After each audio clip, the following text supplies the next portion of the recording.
Very good morning, my dear friends, and welcome to a session on mental health management during COVID-19. Think about it. Is it really a very good morning? Are you at peace? Is there no conflict that's brought about because of lockdown and COVID?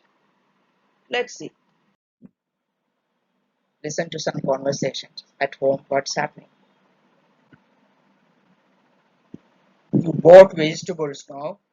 Did you wash your face with soap after coming home? I wash my hands, dear. I don't know what you do. How many times to tell you to wash your face with soap? Or,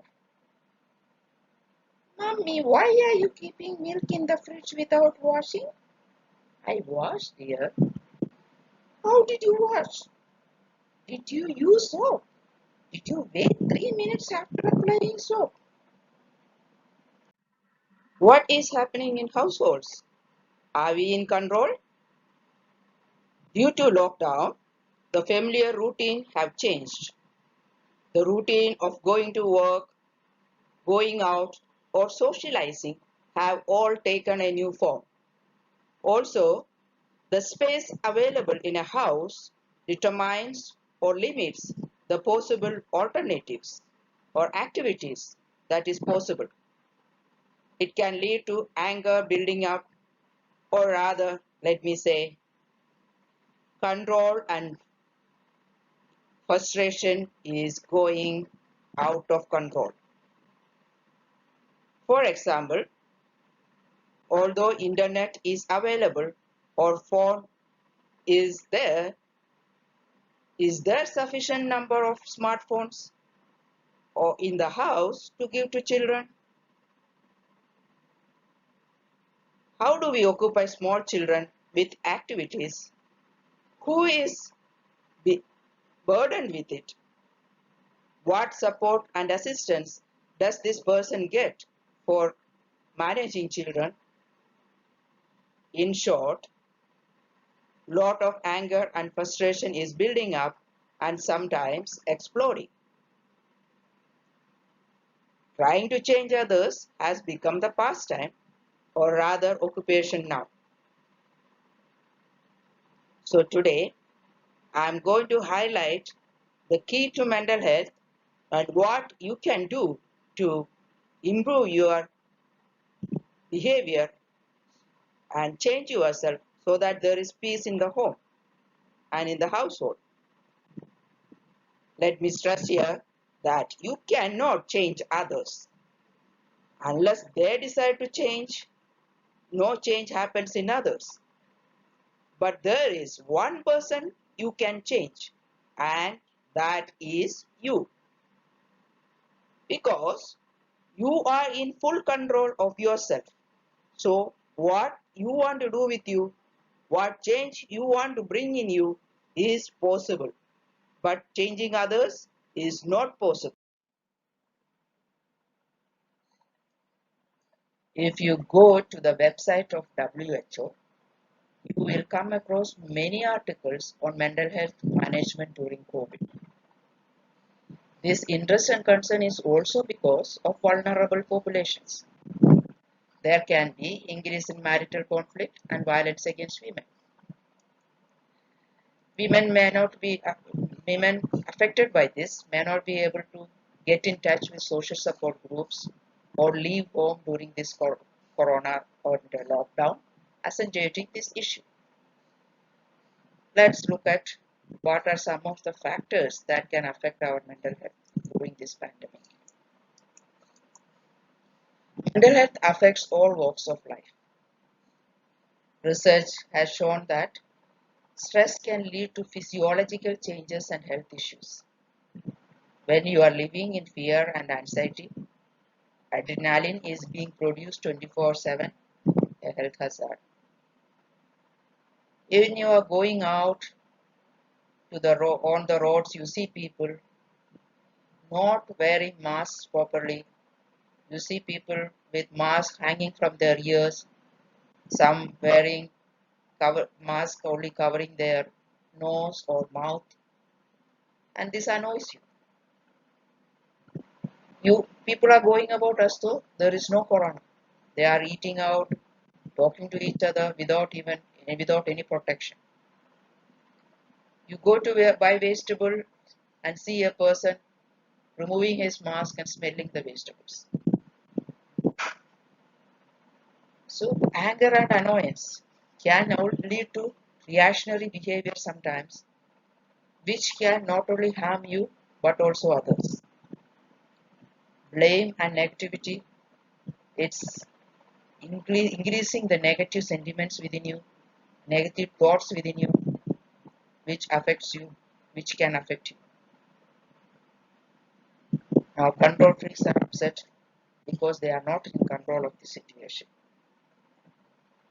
The interesting part is that many of us are thinking we are stable and normal, but if you analyze and look deeply, we can see that we are exhibiting many of these symptoms. What is the self-talk that's in you on a daily basis? Before COVID, we were going to work, and our work and what is happening at work was where our preoccupations and our thoughts were around it. Now we have so much free time. So what is happening to our mind? It's busier than usual. Research indicates that our thoughts move at a faster rate than the speed of our reading. This shows how many thoughts pass through our mind every second.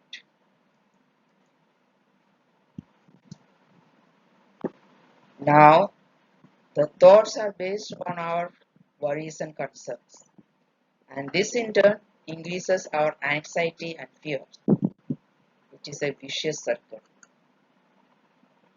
Some of these thoughts have some facts to base it on, and so the thoughts weigh us down, and we go deeper and deeper into it. So how can we break this cycle?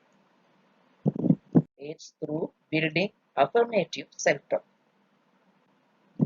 Affirmations are statements about you that are framed in the positive.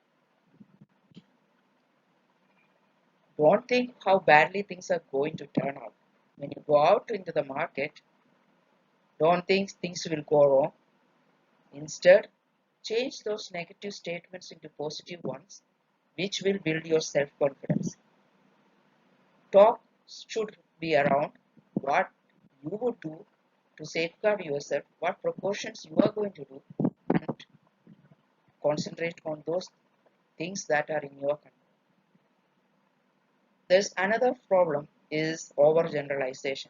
There are people who says, I never do anything right. I always goof up. People who say, I know I shouldn't touch my face, but I am always touching my face. But if you analyze and realistically, seriously look into it, you are out in the market maybe for 10 minutes, but 9 out of those 10 minutes you have not touched your face. But you are by concentrating and generalizing, you are harming your mental health very seriously. Don't allow negative thoughts to plague you. So let us do an exercise which is of great assistance in building affirmative self-talk. Before going to sleep every day, you replay the events of the day and see what are the events or the words that you said that you would like to change. So change them and reenact with the different words and different statements. This replaying will result in with the end result you are getting the outcome you wanted, and this reenactment will not only act as a reflection of what changes you want in your behavior, but also you are reenacting the changes in the events, and this is getting stored in your unconscious or subconscious, and this memory will help in the future. So in the future, when some events, similar situations come up, the different reenacted action is what will come into play. There's another issue that is happening in daily life is the critical voice, self-judgment and criticism. Many activities are not taking place, many initiatives are not being done, or or we are not able to do things because of that critical voice stopping us. The internal picture is of the image of somebody criticizing.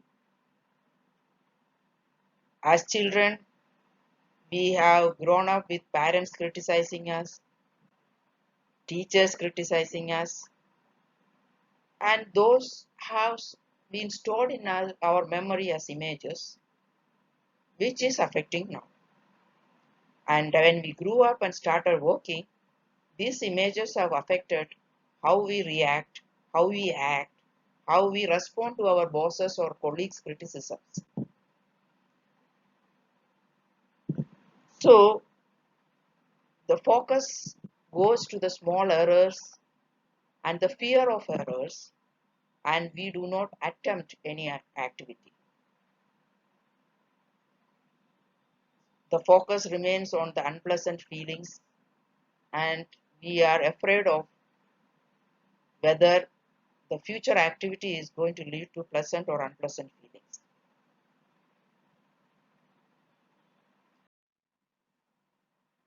Now let us come to the household and analyze our own behaviors in the household. How are we expressing our concern? What are the words we are using? And how is the receiver seeing this expression as? Is the receiver happy with our expression of concern or is annoyed with our expression of concern? If we ask adults, did you wash your hands with soaps? Are they going to be pleased with it? So, how are we going to change our expression of concern? The words that we will use, the statements that we will use to express our concern. And are we recognizing our own reactionary behaviors? How are we expressing our displeasure and anger when we go out or when we are in the house? And normal conversations in the house, is it pleasant or unpleasant? Or a pleasant conversation, is it getting unpleasant? For example, a simple issue of corona. Initially, we used to just mention, oh, so many are falling ill. There are so many corona cases, new cases today, and things like that. But internet is now filled with people's advising what you should do during corona, precautionary measures, mental health, physical health, various videos and talks, instructions are being sent from people to people. And each individual by themselves also has reached certain agreements about what they agree with and what they disagree with. So family members in the house on this particular topic itself will have different views and opinions. So it can end with flare-ups, fights and tantrums sometimes. You have to form ground rules, but you should analyze what is the situation at home, what rules will be followed, what rules can cause trauma to the people or annoyance or upset situation in the household, what rules can lead to lack of peace or conflict in the house. So form ground rules with this in mind, but ground rules are necessary so as we are not stepping on each other's toes. For example, if the husband is all the time asking for tea, the wife can be completely annoyed with the situation because it is a workload for the wife, which is over and above that she normally used to do during routine days of when the husband was going to work. Now the child is all the time jumping on the cot, jumping on the bed, it can be annoying because it can lead to damage of the bed. So sometimes punishment is necessary. But before planning the rules and punishments for not following the rules, take into consideration the possibility of implementing such a punishment, implementing such a rule, and consequence of on you, the person who is implementing it, in the inability to implement a rule or a punishment. So sometimes the best option will be letting go. Let the child watch TV all the time instead of studying. When the classes start and the exams start, they will get into line. Drawing a line now may be impossible, so but for quietness and comfort in the house, some rules are necessary too. So think over it and decide what could be a rule that is possible to implement and what can be avoided or overlooked for the time being.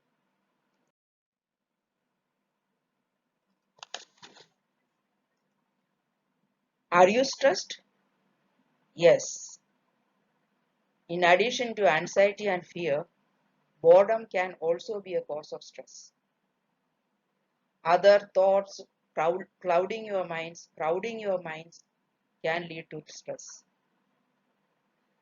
Fear of corona reaching your house, hearing about death and illness in the families you know, friends and relatives can cause stress because an unknown person is not having a relationship with you, but when there is some kind of a bonding or a relationship, it can lead to higher stress.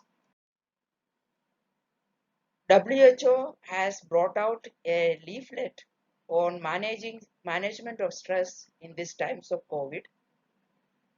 But since I was not able to uh, put it into the slide because it was not readable once I put it into the slide, I have highlighted those points on the side.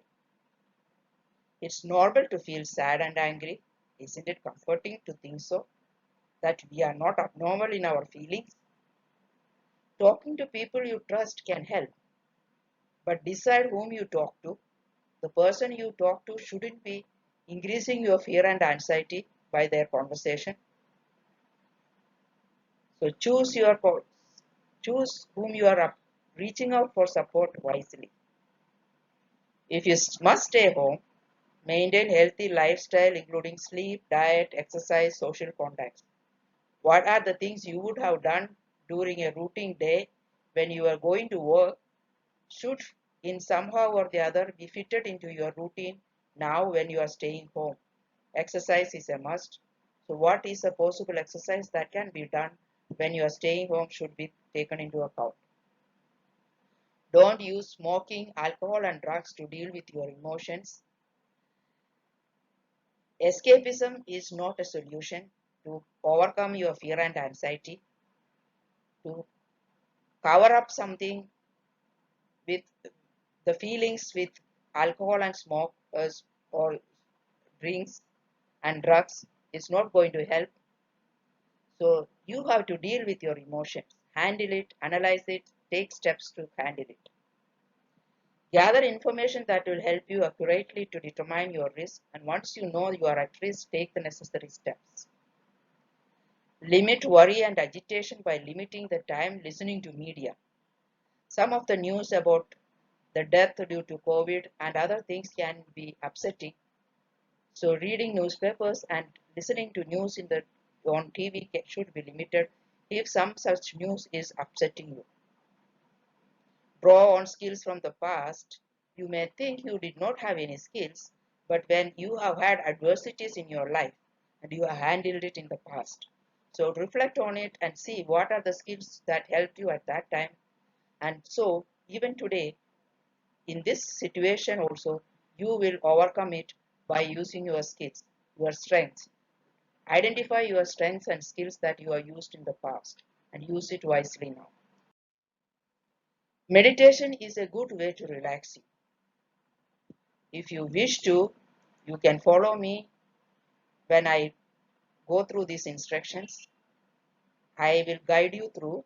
I will modulate my voice so that I can guide you into the meditation. Let us do the meditation now.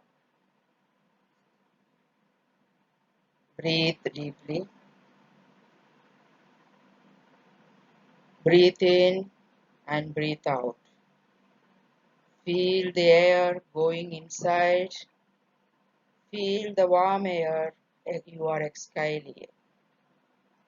Inhale and exhale by feeling, concentrating on the deep breathing.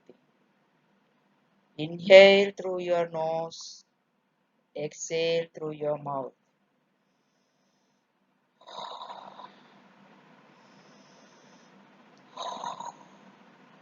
Decrease the speed of your inhalation and exhalation. Feel so that you can feel every breath of yours.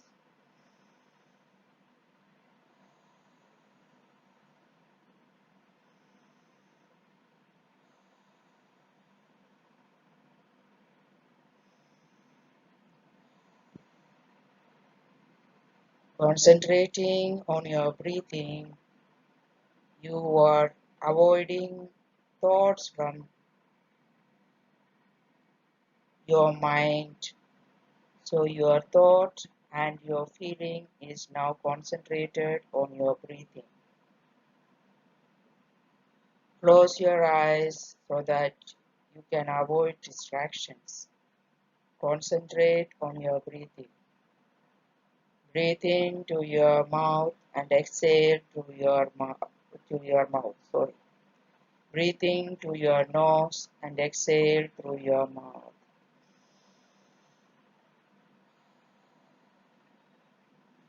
Feel the air filling your lungs.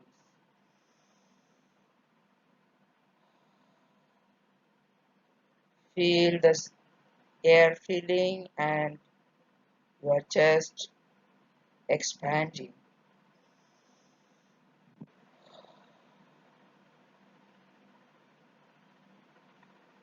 Transfer that breathing and yet relaxation to your shoulders. Let that weight that you're feeling on your shoulders be loosened. Feel the muscle loosen on your shoulders. You feel something, not weight, but some heaviness. It is the weight, loosen it. Let the muscles loosen. And at the same time, also feel your breathing. Inhale and exhale. With each exhalation, loosen the muscles. Loosen the muscles of your hands. Loosen the muscles of your chest. Loosen the muscles on your legs.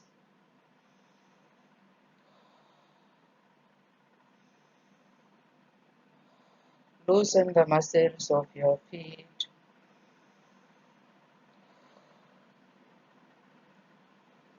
The oxygen filling your lungs is getting transferred to your bloodstream.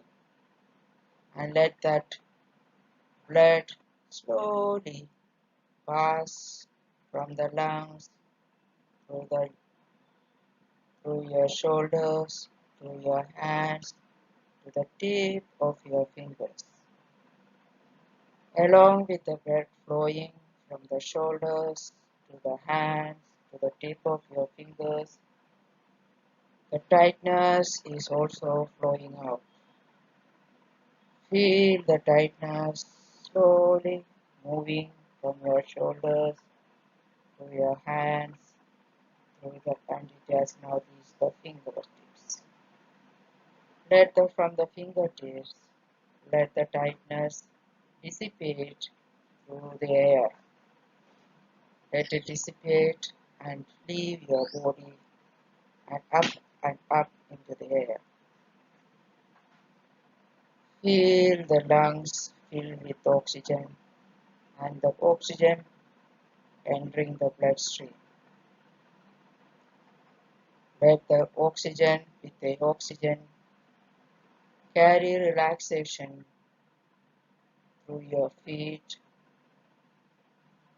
The tightness in your chest is now moving down through your stomach, from the stomach through the lower part to the legs, from the legs to the tip of the toes. Feel it moving to the tip of the toes. The tightness is slowly move to the tip of the toes. Let it dissipate into the air and fresh, relaxed air fill its place. It's dissipated and gone up into the air. Now feel relaxation, feel every muscle in your body. There's a slight feeling of heaviness or weightlessness or weightness or what you can call it. That's how when it is relaxed, you are not holding it tight. It is loosened. Then make every part of your body feel loosened. Let the legs loose it. Let the hands loosen. And when refreshedness fill the whole part of your body. When every part of your body is filled with refreshness, relaxed, relaxed feeling, you are happy with the refreshness you feel, relaxation you feel, the weightlessness you feel, the loose feeling of lack of tightness in your body. When you are satisfied, open your eyes.